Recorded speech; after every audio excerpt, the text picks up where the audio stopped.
Bienvenue sur La Base, le podcast dédié à l'email et à la délivrabilité. Chaque mardi, découvrez pendant une dizaine de minutes des conseils concrets et opérationnels avec un seul objectif. Améliorer vos campagnes email pour les faire arriver dans la boîte de réception de votre audience. Bonjour à tous, aujourd'hui on se retrouve afin de voir comment est-ce que l'on peut détecter un incident de délivrabilité. Je suis Juliette, responsable marketing chez Mindbase et je suis avec Agathe. Bonjour, moi c'est donc Agathe, responsable délivrabilité chez Mindbase. Ok Agathe, explique-nous que peut-on faire pour détecter des problématiques de délivrabilité et comment est-ce que tu mesures la délivrabilité ? Oui, bien sûr, on va voir ça ensemble. Alors, la délivrabilité, c'est une notion finalement vaste et qui est toujours en mouvement. Elle se base essentiellement sur la réputation expéditrice et en fait on peut se dire que pour avoir déjà un premier état des lieux, on peut se baser sur les messages, sur le fait que les messages envoyés arrivent bien en boîte de réception car le taux d'ouverture est au rendez-vous. Mais le taux d'ouverture, c'est un point de vue assez partiel finalement. Et oui, depuis Apple MPP, on sait bien que les ouvertures ne sont clairement plus une donnée fiable et sur laquelle on peut baser uniquement ces analyses comme ça a pu être le cas par le passé. On avait fait un épisode de podcast dédié à Apple Mail Privacy Protection, mais en quelques mots, si vous la découvrez, c'est une mise à jour Apple qui fausse le taux d'ouverture. Ils ont ajouté un déclenchement automatique du pixel d'ouverture lorsque les emails sont adressés aux utilisateurs d'Apple Mail, qu'ils soient réellement ouverts ou non. Donc concrètement, ça peut augmenter votre taux d'ouverture alors qu'il y a moins de personnes réelles qui ont ouvert vos emails. Oui. Alors, effectivement, c'est complètement faussé. Toutefois, ça reste un indicateur intéressant, les ouvertures, qu'on va coupler en regard du taux de clic. Ce qui est intéressant, c'est surtout de réaliser des analyses soit par FAI, soit par cible. Donc, par exemple, si on constate une baisse du taux d'ouverture corrélée au taux de clic sur un FAI en particulier, ou sur une cible en particulier, et bien, du coup, là, on peut présumer d'une arrivée possible en spam.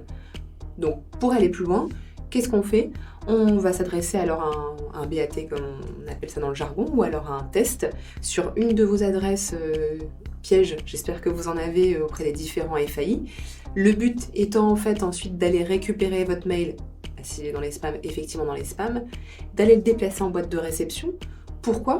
Pour pouvoir accéder au contenu de l'entête du message. Parce que là, vous allez pouvoir avoir des informations intéressantes qui vont vous permettre de pouvoir voir le niveau de classification en spam ou parfois si le classement en spam est plutôt dû à un filtre anti-spam et pas au FAI. Et ça va vous permettre de mieux cerner l'origine du problème.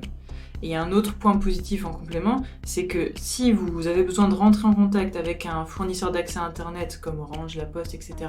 pour échanger sur un problème de délivrabilité, vous aurez déjà des éléments tangibles et plaider votre cause sera bien plus efficace. Effectivement.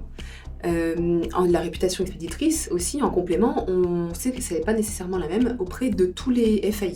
Donc c'est aussi intéressant d'utiliser les outils qui nous mettent à disposition pour pouvoir analyser tout ça.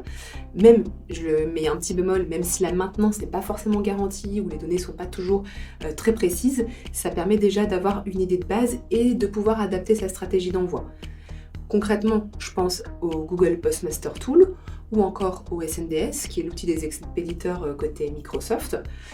En fait, ce sont des outils qui permettent d'avoir une vue sur les IP que vous allez renseigner auprès de Google, sur vos IP que vous allez renseigner auprès de Google ou de Microsoft. Et oui, ils vous mettent à disposition différents tableaux et différents graphiques qui vont permettre de mettre en évidence un taux de placement en spam, entre autres. En complément de ce que tu viens de nous dire, j'ajouterais qu'il ne faut pas hésiter à regarder du côté des conversions. Concrètement, qu'en est-il en termes de visites sur votre site ou de commandes ? Oui, d'ailleurs, c'est très souvent le point de départ d'un contact auprès de votre service client ou auprès de la délivrabilité, parce que le nerf de la guerre est touché. Du coup, je fais une petite parenthèse ici sur la partie économique, pour indiquer que la délivrabilité, malheureusement, c'est pas la réponse à tout.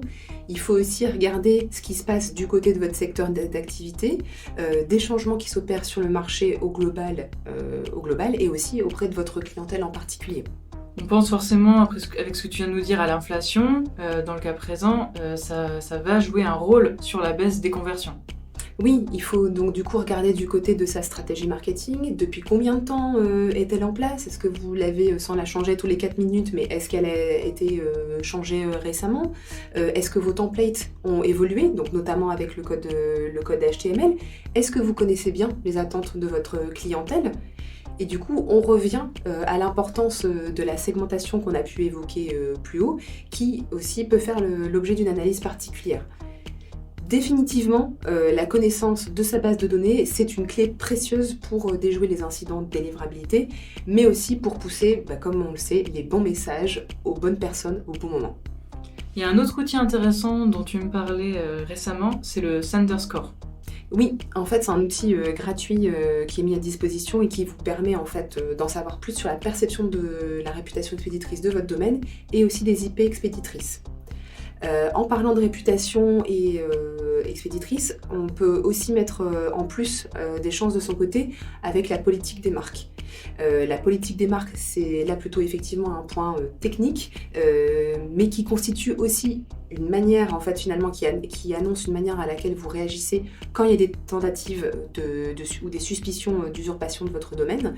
Et le fait de mettre des politiques soit en quarantaine, soit très strictes en reject, ça permet aussi de donner un petit point en plus pour votre délivrabilité et la réputation expéditrice. Bien sûr, en complément, il faut vérifier l'absence du domaine d'expéditeur et de ses IP auprès des différentes blacklists principales. Il y a des outils gratuits très très bien qui existent, comme par exemple MX Toolbox ou Multivali RBL, qui permettent d'avoir une vue rapide et claire sur le sujet. Enfin, je vous le disais tout à l'heure, c'est utile d'avoir des petites adresses pièges pour aller tester un petit peu lors de BAT, mais aussi lors de l'envoi de la campagne en réel, comment arrive votre campagne. Donc ça, vous pouvez le faire, j'ai envie de dire, manuellement.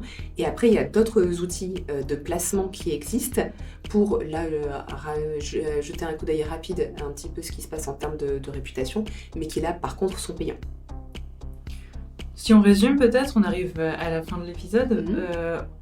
Pour prendre soin de sa délivrabilité et détecter des problématiques, ça demande un suivi vraiment quotidien de ses statistiques et surtout, tu l'as dit, une très bonne connaissance de sa base de données, notamment avec l'utilisation de ciblage pertinent. Oui, et en fait, il faut aussi utiliser d'autres outils. Alors, j'ai envie de dire, on doit les gratuits, effectivement, on doit les utiliser. Si on peut se permettre quelques outils en plus payants, tant mieux, parce qu'il faut venir compléter son analyse. Et on l'a dit en ouverture de ce podcast, la délivrabilité, c'est une notion mouvante. Donc, ça aide d'avoir des différents outils pour aller détecter une problématique et surtout aller rectifier le tir. Top. Je pense que là, vous avez toutes les cartes en main pour détecter et comprendre un incident de délivrabilité. J'espère que cet épisode vous a plu. Et comme d'habitude, on se retrouve mardi prochain pour un nouvel épisode de La Base. À bientôt. Merci d'avoir écouté La Base. Si cet épisode vous a plu, pensez à le partager et laisser un avis sur Apple Podcast et Spotify. On se donne rendez-vous mardi prochain pour un nouvel épisode.